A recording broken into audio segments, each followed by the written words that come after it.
reparti-o entre vós. Porque vos digo que já não beberei do fruto da vide até que venha o reino de Deus.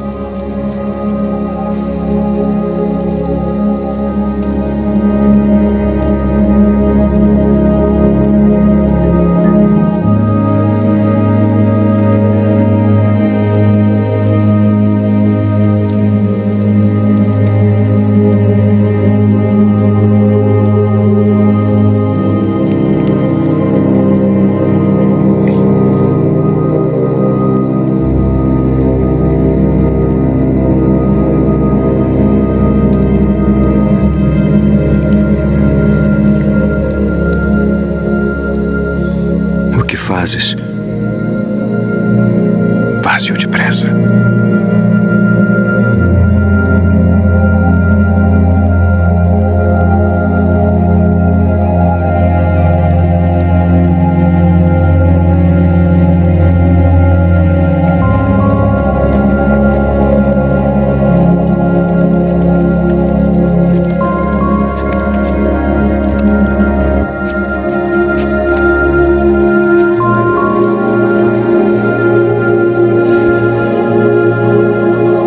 Isto é o meu corpo, que por vós é dado.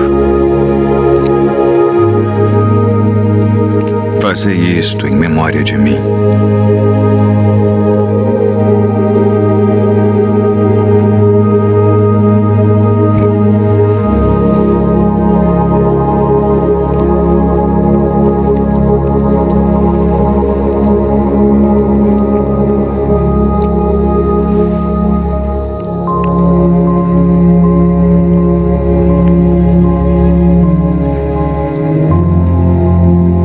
Este cálice é o Novo Testamento no meu sangue, que é derramado por vós.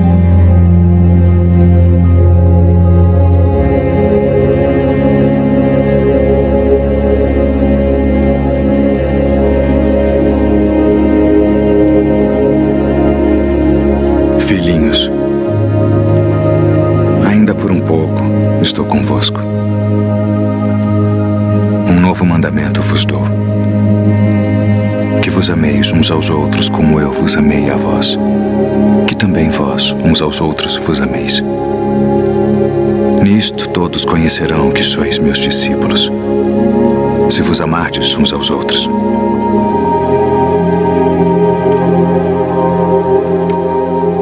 Deixo-vos a paz.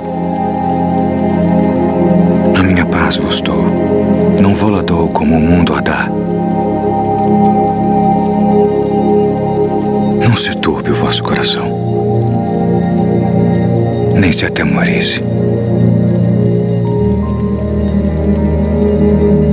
Saí do Pai e vim ao mundo.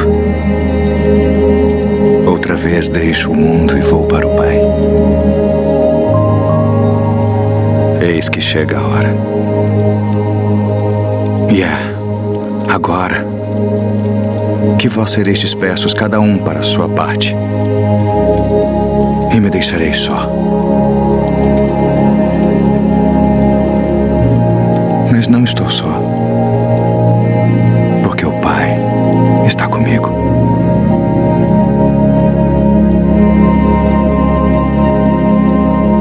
Tenho-vos dito isto para que em mim tenhais paz. No mundo tereis aflições, mas tende bom ânimo.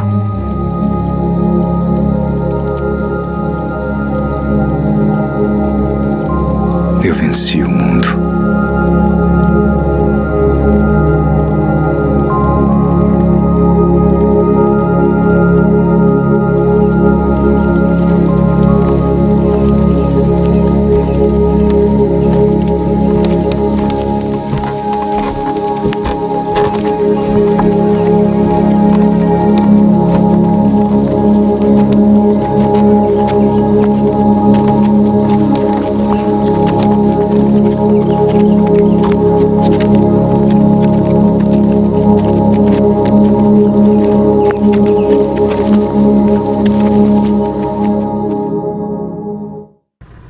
cumprimento a todos com a doce e gloriosa paz do nosso Senhor Jesus Cristo. Nessa noite de quinta-feira, véspera da Semana Santa, nós vamos falar alguma coisa sobre a última ceia de Jesus, uma rápida reflexão sobre alguns pontos pertinentes que ocorreram naquela noite. Vamos falar também sobre a prisão de Jesus e sobre a sua crucificação e o que nisso representou para nós, para a cristandade e para todo o universo.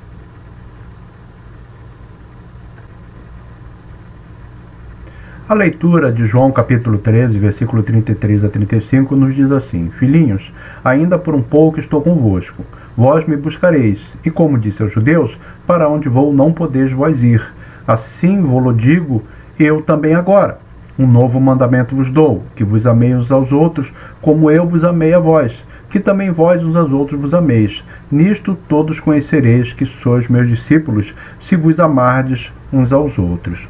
O evento da Santa Ceia, geralmente, ele é lembrado pela grande temática da traição e do foco no traidor, em que Judas entregou a Jesus de forma cruel, de forma covarde, para o crucificar. Mas eu não gostaria de falar sobre isso. Eu gostaria de uma temática em que voltasse mais para a esperança do que para acusações.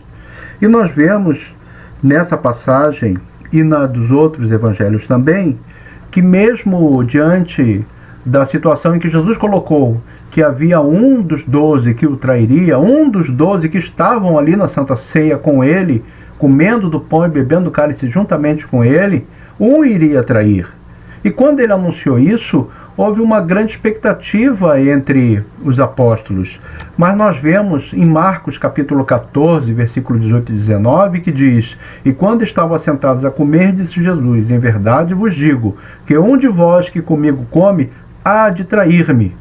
E eles começaram a entristecer-se e a dizer-lhe um após outro: Porventura sou eu, Senhor? E outro: Porventura sou eu, Senhor?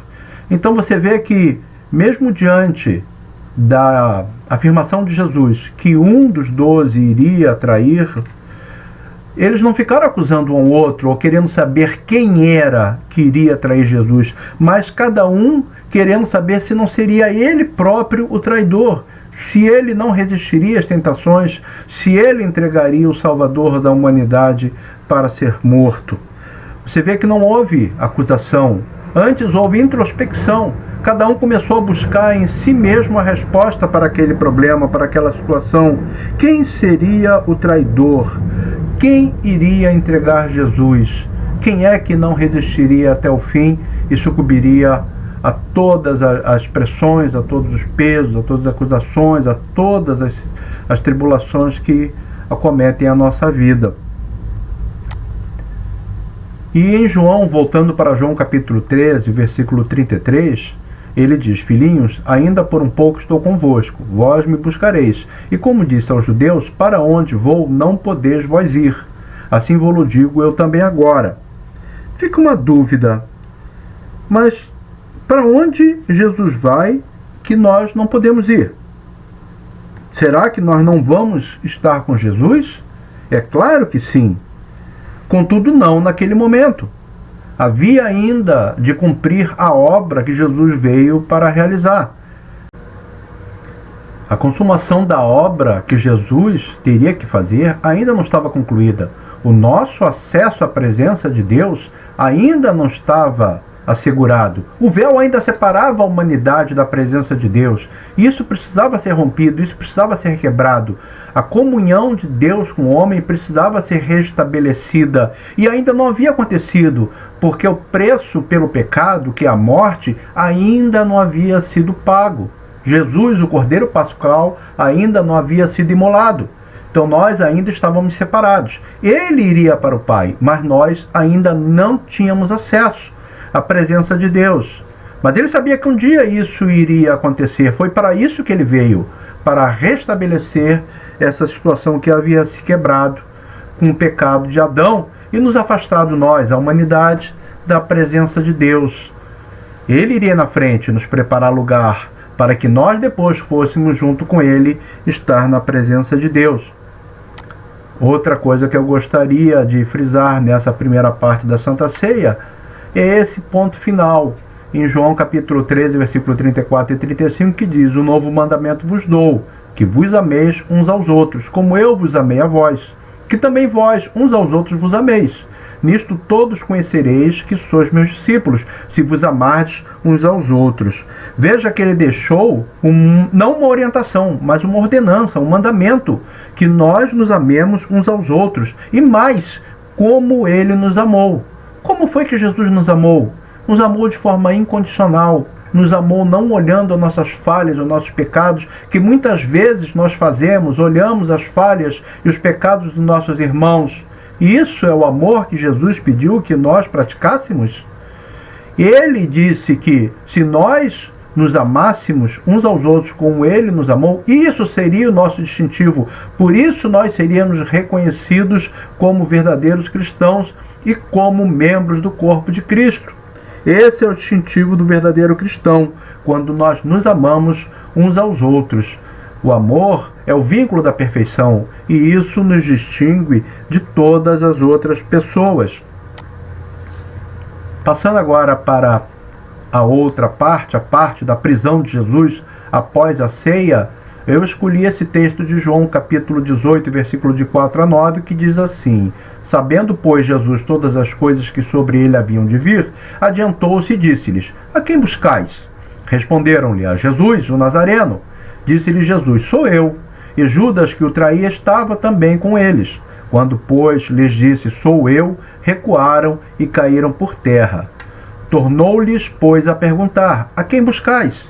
E eles disseram: A Jesus, o Nazareno. E Jesus respondeu: Já vos disse que sou eu. Se, pois, me buscais a mim, deixai ir estes, para se cumprir a palavra que tinha dito: Dos que me deste, nenhum deles perdi. Eu gostaria de citar, de frisar, de mostrar, de ressaltar nessa passagem esse momento em que Jesus afirma para as pessoas que vinham, os guardas que vinham junto com os membros lá do Sinédrio para prender Jesus, quando ele disse: Quem buscais? E eles disseram: a Jesus, e ele responde: Sou eu, o grande eu sou. Jesus naquele momento estava se revelando como o Filho de Deus, o Redentor da humanidade. Ninguém pode ficar de pé diante de Jesus. A soberania, o poderio, a grandiosidade, a glória dele é demais. É demais para qualquer criatura do universo resistir.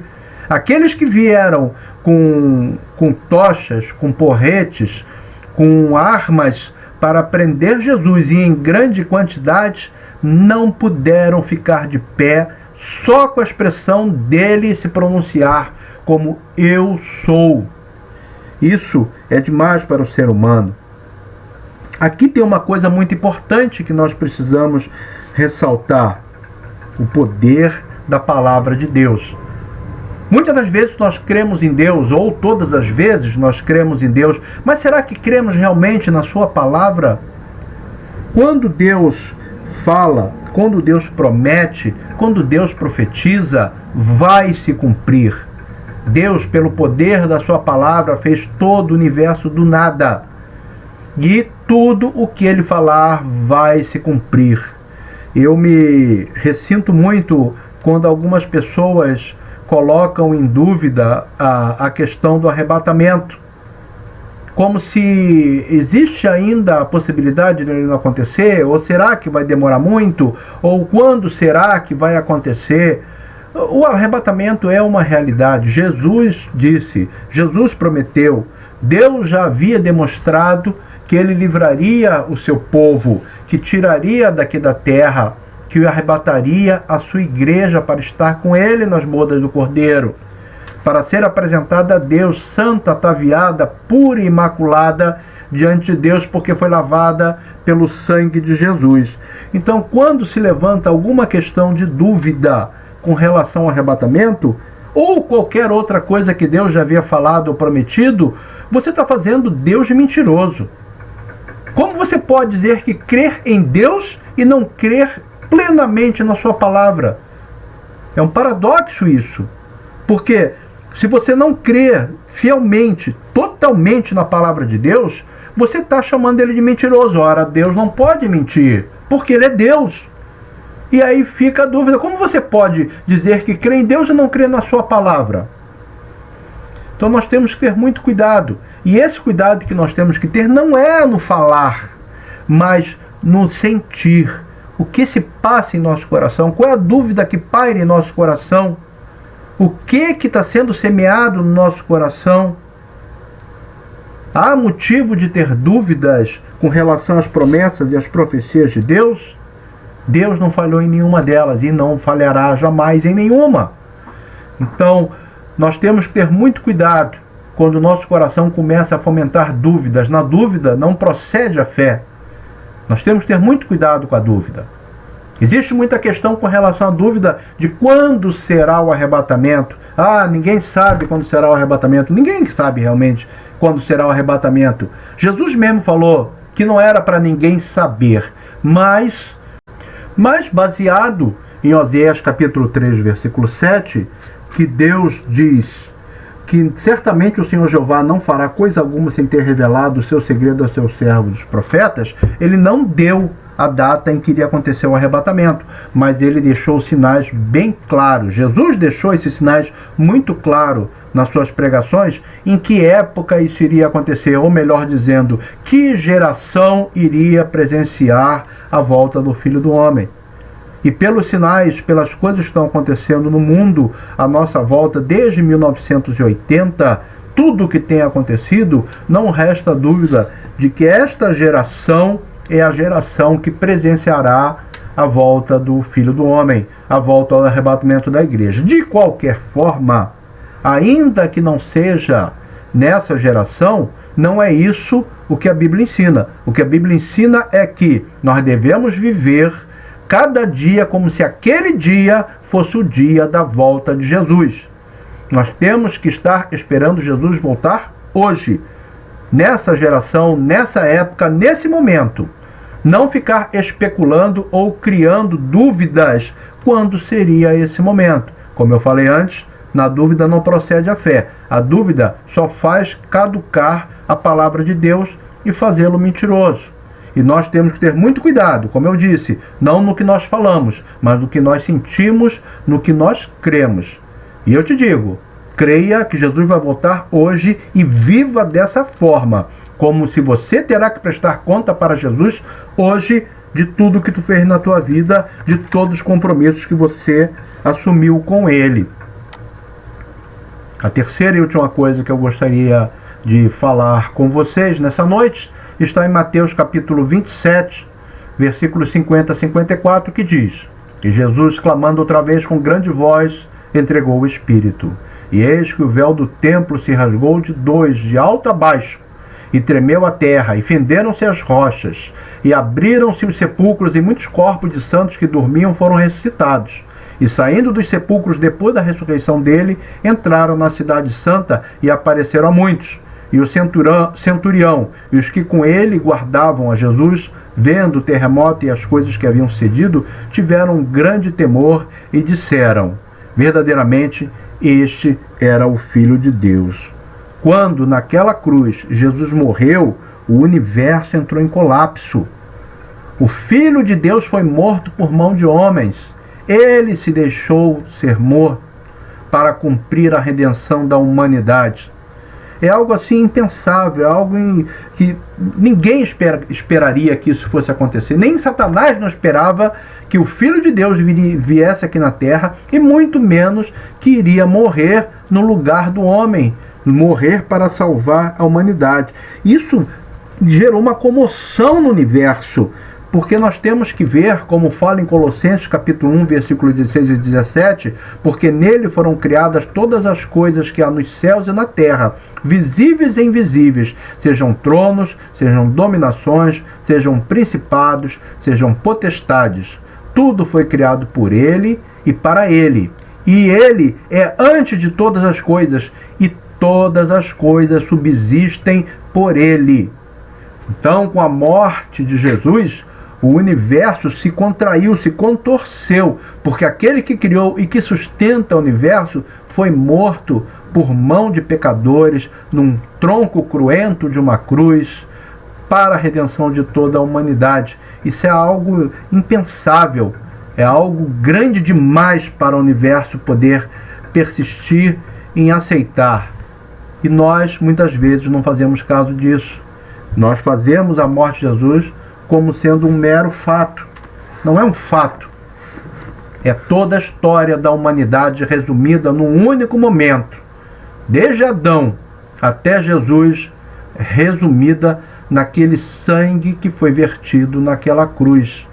E nós temos que ter muita responsabilidade com esse sangue. Temos que ter responsabilidade quando entregamos nossa vida a Jesus para estar lá naquela cruz e estar vivendo a vida de Cristo aqui na terra. E eu fico me perguntando, será que nós podemos dizer, como Paulo disse, que para mim o viver é Cristo e o morrer é lucro? Como tem sido a nossa vida? Como nós temos nos postados diante de Deus? Crédulos ou incrédulos? Servos de Cristo ou um traidor como Judas? Crentes ou descrentes? Fiéis ou infiéis? Confessando a Deus como verdadeiro e poderoso ou negando os seus feitos, os seus atributos, o seu poderio e a sua soberania? Se nós acreditarmos em Deus, Deus é Deus. Se nós não acreditarmos em Deus, Deus continua sendo Deus. Deus não depende de nós, mas nós dependemos dele em tudo.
Coisas, a Ele a glória.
A minha oração nessa noite é que com essas poucas palavras eu tenha podido levar os irmãos a ter uma introspecção, assim como os apóstolos tiveram diante da acusação de traição, e cada um sonde no seu próprio coração como está vivendo diante de Deus, não por palavras ou por olhares, mas por pensamentos.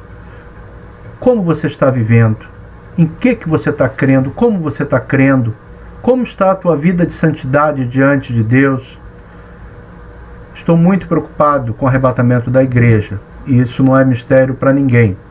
E eu espero que, de alguma forma, eu possa cumprir o ministério para o qual for chamado e consiga manter uma maior quantidade de pessoas despertadas para a volta de Jesus em glória. Que Deus esteja nos abençoando a todos nós, em nome de Jesus.